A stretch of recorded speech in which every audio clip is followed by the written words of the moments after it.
Hey everyone, welcome back to Corporate Decoder, the place where we sniff out the hidden stories in company filings.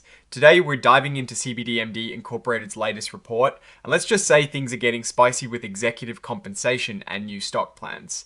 It is like a corporate drama unfolding. And we're here to give you the real scoop. Don't forget to join our Discord community, link down below if you love digging into these juicy details. So, what is the big news from cbdMD Incorporated, or YCBD as you might know them on the New York American Stock Exchange? Well, it seems like their Chief Executive Officer and Chief Financial Officer, Mr. T. Ronan Kennedy, has just signed a new executive employment agreement. This isn't just any old handshake deal. Folks, this is a formal contract that locks things in. This agreement kicked off on the 28th of November 2025, and it is set to last for 3 years, with options to extend. Now, let's talk about the money. Mr. Kennedy will be pulling in a base salary of $340,000. That is a solid number, but it gets even more interesting. The company also decided to give him a restricted stock award for a whopping 445,000 shares of cbdMD's common stock. But here is the catch, and it is a big one. These shares are subject to shareholder approval. Without the shareholders giving the thumbs up, this significant chunk of stock won't be his. This brings us to the other major announcement. The board of directors also approved the 2025 equity compensation plan. Why now? You ask. Well, their old plan from 2015 has expired, and their 2021 plan only has a tiny number of shares left. The goal of this new 2025 plan is to give the company a way to reward its employees, officers, directors, and even consultants who are crucial to their success. They're setting aside 891,316 shares of common stock for this plan. But wait, there is more. This plan includes something called an evergreen formula. What that means is, every year starting in 2026, the number of shares available will automatically increase. It'll go up by 2% of the total outstanding shares on the 30th of September each year, but with a cap of 300,000 shares, or it won't exceed 10% of all the company's outstanding shares at that time.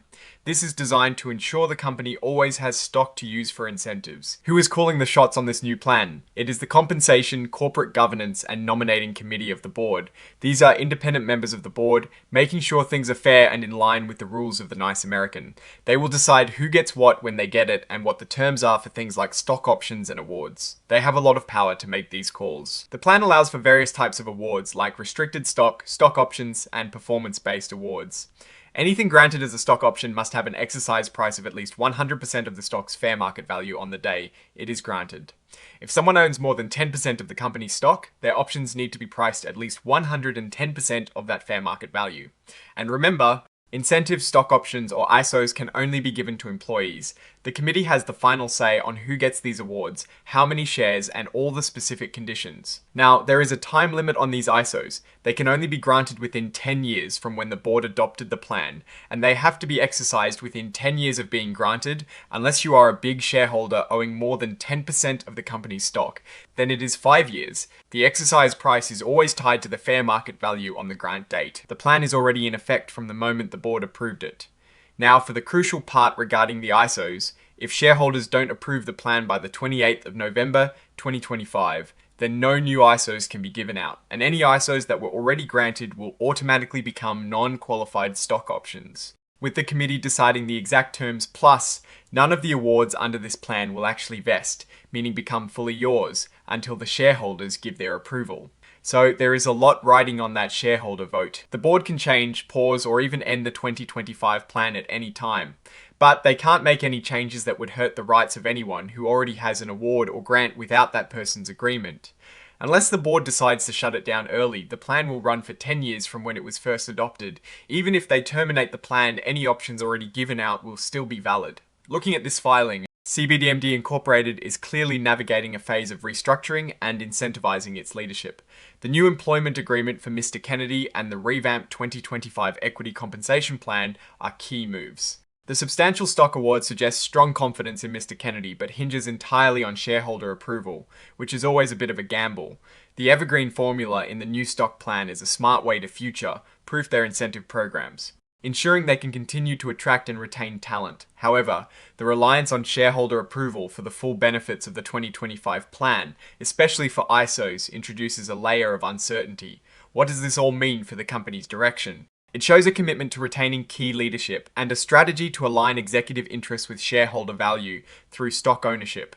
The risks are primarily tied to external factors like shareholder sentiment and market conditions that could affect the stock price, and consequently, the value of these awards. If shareholders don't approve the plan, it could create a disconnect between leadership's incentives and the company's long-term growth, potentially impacting morale and retention.